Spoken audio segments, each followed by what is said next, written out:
Hello everyone, I wanted to talk about visual impairment today and some adaptations that can help in our classrooms for our children, as well as some adaptations parents can use as well. So there are two types of visual impairment. There's total blindness, and then there's visual impairment, or it's also called low vision. Total blindness is exactly what it says. It's the inability to see anything or even tell a difference from light and dark. Visual impairment or low vision, it's a severe reduction in vision that can get in the way of normal daily tasks. Visual impairment cannot be corrected with glasses or contact lenses. It's just something that they have to live with without the ability for it to get better. There are different levels or categories of visual impairment and blindness. There's low vision 1, low vision 2, and then you can see it gets worse and goes into blindness 3, blindness 4, and blindness 5. Blindness 5 being that there is no light perception at all. They cannot tell if there's a light being shined in their face or not. So as you can see, there are different categories people and children can be placed in, and it is important as educators to know what category the child is in so we can better adapt to them in our classroom and aid them in being successful. Some data and statistics according to the AFB, or the American Foundation for the Blind. These statistics are for California from 2014. It's their most recent statistics. So total people in all of California that are blind or visually impaired is 768,602. Male and female, we can see that there's a little bit more female than there are male. Now, if we look at the age ranges, if we look at under 5, you have 9,166, a low number. 5 to 17, we see 52,000. 8 to 34, we see roughly 84,000, and it continues to grow. 35 to 64, we see a large, almost 300,000 people. 65 to 74, we see 117,000, and then it goes back up. 75 and up, we see 200,000 roughly.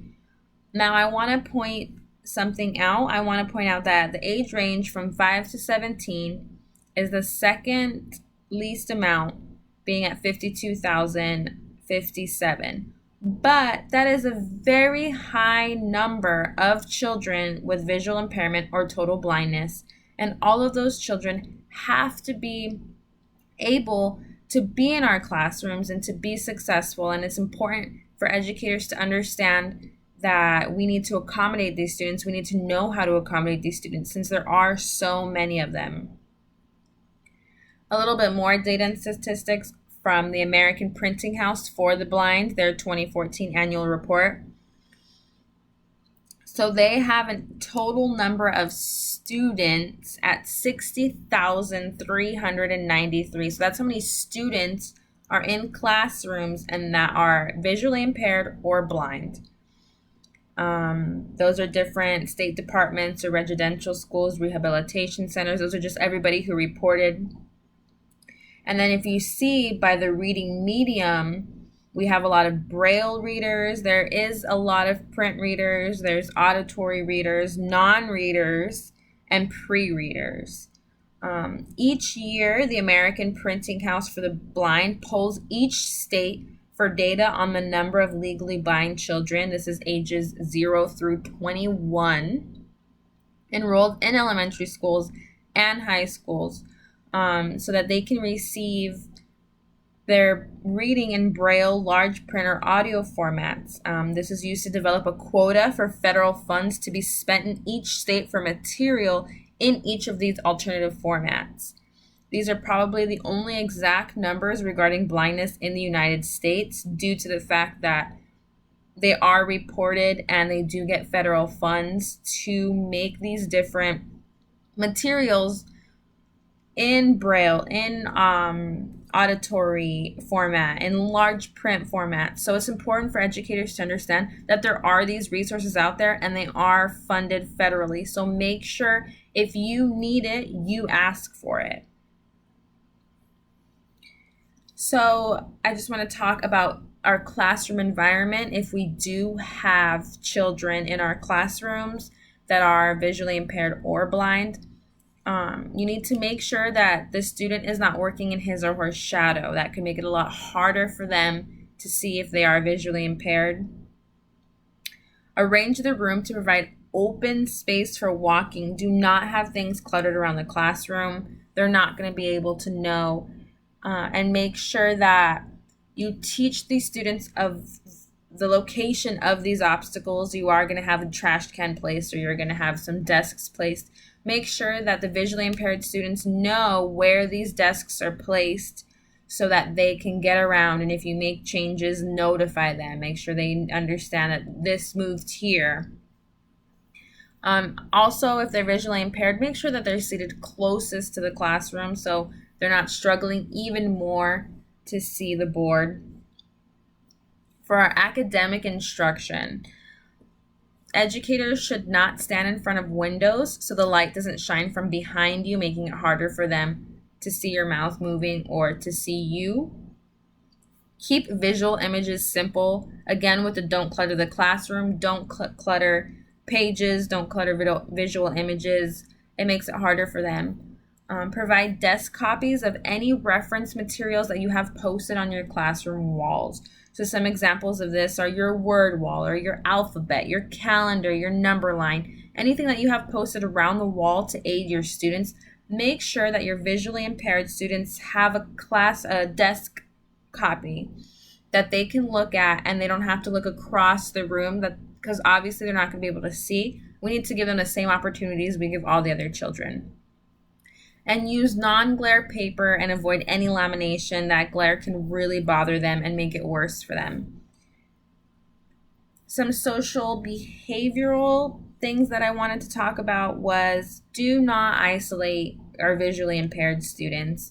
If they're in an inclusion classroom, make sure that they're not isolated. Put them with other students who you think will treat them well and not outcast them, because it's important that they also feel that they're accepted and not made fun of. And it's important that us as teachers provide that opportunity for them to relate to the classroom and the classroom to relate to them. Provide every opportunity for success. As I said, make them class copies of your materials that you have on the wall. Print their copies of things in bigger print if that's what you have to do. It's not that hard these days with technology. And a very important thing to do with your entire class is to teach everybody to accept differences. Teach them that differences don't make people worse or better. We're all the same, and it's important that we all give each other the same amount of respect. And also to teach students that visual impairment does not affect intelligence. Just because they are visually impaired does not mean that they are dumb, because they can still succeed in life. They can do really well and they can still be intelligent. And that might be a misconception that a lot of children have. Some classroom adaptations for our visually impaired or blind students. With technology these days, the resources are truly endless. So it's important for educators who have these children in their classrooms to do the research and make sure these students have every opportunity for success. There's screen magnification software, which is offered pretty much on almost any computer these days. You can zoom in as much as you want. On the internet, if they're doing research, they just go to the little settings bar and they can zoom in as much as they want so that they can go through each page and be able to read it if that's what they need to help with.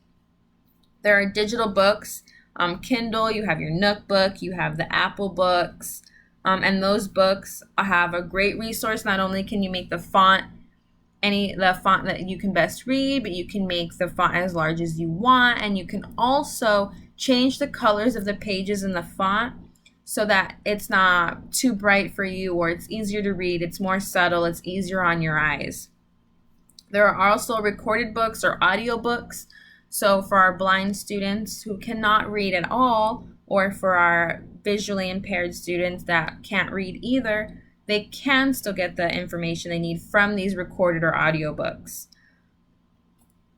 Talking word processors or text to speech. This is also something that is available almost with all technology that's coming out these days. There are also programs you can look for on the internet and software you can definitely download that will do this for them so that they can talk and they can have a paper like all the other students, but they don't have to have a computer in front of them to be typing. Obviously, they won't be able to do that, but they can talk what they want to say in their paper. There's also talking spell checkers that will read them back their paper and see if there's any corrections that need to be made. So it's kind of like ABC check on Word, but for them, it talks it out to them so that they can hear it and that they don't have to see it because they can't. So I hope this helps you all, and I hope that this really opens your mind and you do everything possible to help our visually impaired students.